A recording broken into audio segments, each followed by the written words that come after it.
دیکھیے دل کی اہمیت کیا ہے. یوزلی اگر آپ میڈیکل پوائنٹ آف ویو سے پوچھتے ہیں تو ڈیسیجن تو ہم دماغ سے لیتے ہیں اور دل تو بس بلڈ کو پیوریفائی کرتا ہے, پمپ کرتا ہے بیسیکلی.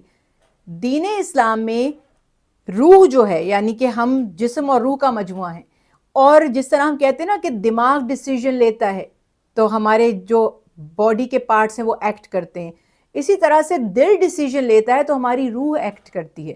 ہمیں یہ خیال رکھنا ہے کہ دل ہی سب کچھ ہے. ایمان کا تعلق, اخلاص کا تعلق, تقوی کا تعلق, اللہ سے ہمارا تعلق پیورلی ہمارے دل کے طفیل ہے. اب آپ نے یہ آیت مبارکہ کتنی بار سنی ہے, الا بذکر اللہ تطمئن القلوب. کیا کانسیپٹ ہے اس کا کہ یہ جو دل ہیں ان کو راحت ملتی ہے ذکر الہی سے. ان کا فوڈ کیا ہے, ان کی خوراک کیا ہے, اس کو کیا چیز اسٹرینتھن کرتی ہے, اللہ کا ذکر. تو جب یہ اتنا مقدس ہے, اتنا پیارا ہے, اتنا ڈیلیکیٹ ہے, تو ہمیں چاہیے کہ اس کو پیور رکھیں, پاک رکھیں. اور اس کو گندا کر دیتی ہیں, اس کو ٹاکسک کر دیتی ہیں, اس کو ڈسٹرب کر دیتی ہیں وہ چیزیں جن کو ہمارے آس پاس ہم کہتے ہیں نیگیٹو انرجیز.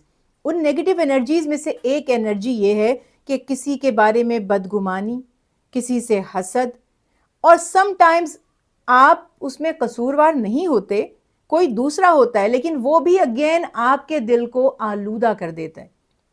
اس لیے ہمیں اپنے دل کی حفاظت کرنی ہے, ہمیں اسے پولوٹڈ ہونے نہیں دینا, ہمیں اسے میلا ہونے نہیں دینا.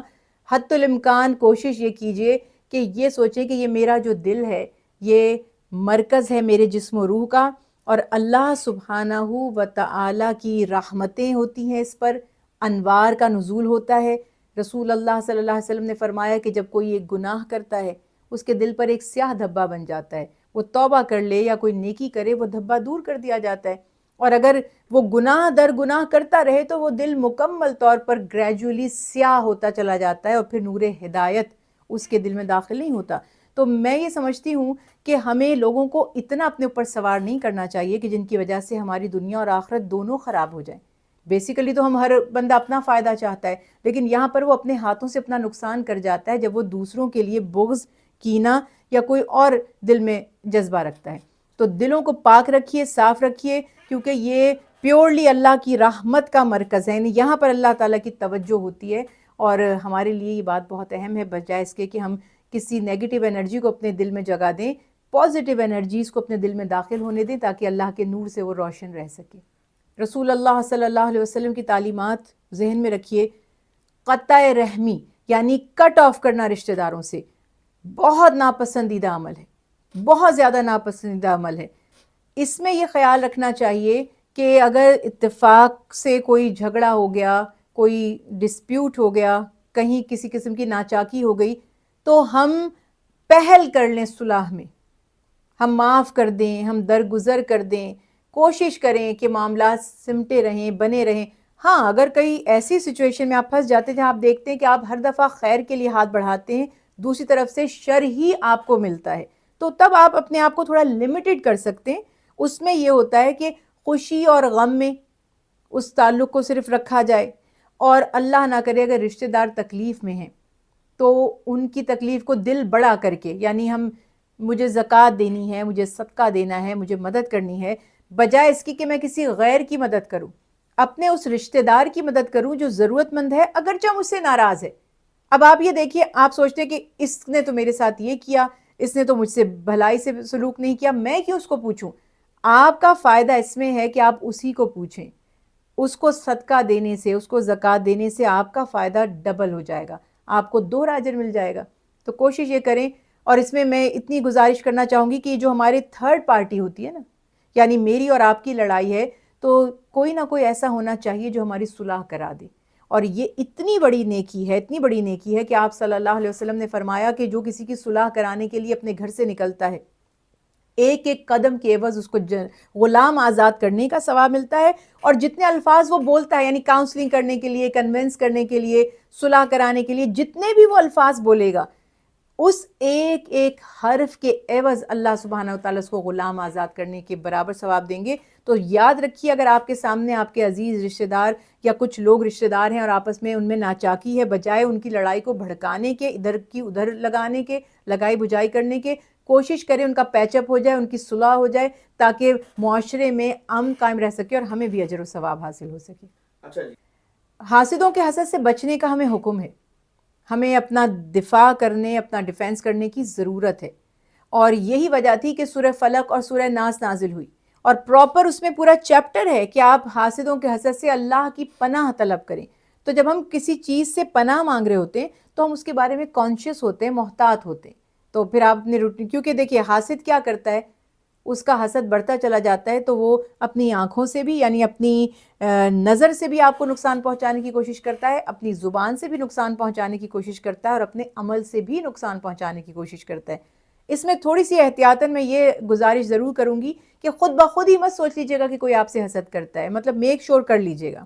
کبھی کبھی ہم بدگمان بھی ہو جاتے ہیں، ہمیں ایسا لگ بھی سکتا ہے کہ وہ حسد کرتا ہے، جبکہ وہ حسد نہ کرتا ہو، کوئی اور بھی ریزن ہو سکتا ہے، لیکن جہاں آپ کو یہ ایکسپیرینس ہو جاتا ہے، کیونکہ وہ کہتے ہیں نا جس تن لاگے سو وہ جانے، وہ والی بات جو ہے کہ جس پہ بیتتی ہے وہی جانتا ہے، ہمارا تو بس مشورہ دینے کا کام ہے۔ اگر آپ کو لگتا ہے کہ کوئی آپ سے حسد کرتا ہے، اس کے سامنے اپنی ترقی، اپنے پلانز، اپنی سکسس کا ذکر مت کریں، اور اس میں یہ دلیل حضرت یعقوب علیہ السلام والا واقعہ سورہ یوسف کا یاد رکھیے کہ جب یوسف علیہ السلام نے خواب دیکھا تو حضرت یعقوب علیہ السلام نے فرمایا کہ اپنے بھائیوں سے اس کا ذکر مت کرنا، کیونکہ اس خواب میں بشارت تھی کہ ان کو ایک بہت بلند مقام و مرتبہ ملنے والا ہے، اور یعقوب علیہ السلام جانتے تھے کہ شیطان ان کے بھائیوں کے دل میں حسد کے جذبے کو بڑھا دے گا اور وہ اس کو نقصان پہنچائیں گے۔ اب الٹیمیٹلی ہوا بھی وہی، وہ ایک ڈیٹیل واقعہ ہے، چیپٹر ہے، میں نے صرف انڈیکیٹ کیا کہ یہ بات سمجھ آ گئی کہ جو پتہ چل جائے کوئی آپ سے حسد کرتا ہے تو اس سے اپنے معاملات کو پرائیویٹ رکھیں، ایک طرح سے کہنا چاہیے کہ چھپائے رکھیں، اور اس سے تھوڑا سا ڈسٹنس پہ رہیں اور محتاط رہیں، یہ بہت زیادہ ضروری ہے، اور دعا بھی کرتے رہیں اللہ اسے ہدایت دے۔ اس سے بڑھ کر کون سی نیکی ہو سکتی ہے؟ رسول اللہ صلی اللہ علیہ وسلم نے فرمایا کہ جو عرش کے سائے میں ہوں گے، اللہ کے محبوب ہوں گے، اللہ کے پیارے ہوں گے، ان میں سے وہ لوگ بھی ٹاپ آف دا لسٹ ہے، فہرست میں ہیں، جنہوں نے اللہ کی رضا کے لیے انہیں معاف کر دیا جنہوں نے ان پر ظلم کیا تھا۔ ایک حدیث مبارکہ میں مفہوم صرف بتا رہی ہوں، بھی مختصر کر کے، کہ فرشتے عرض کریں گے، اہل جنت کو پکاریں گے کہ تم فضیلت والے ہو، فضیلت والے کہاں ہیں، فضیلت والے آگے آ جاؤ۔ تو ایک جو جماعت فوراً آگے آنے لگے گی، ایک گروہ فوراً آگے آئے گا، ان کو جنت کی طرف لے جایا جائے گا۔ فرشتے عرض کریں گے کہ تمہاری فضیلت کیا تھی؟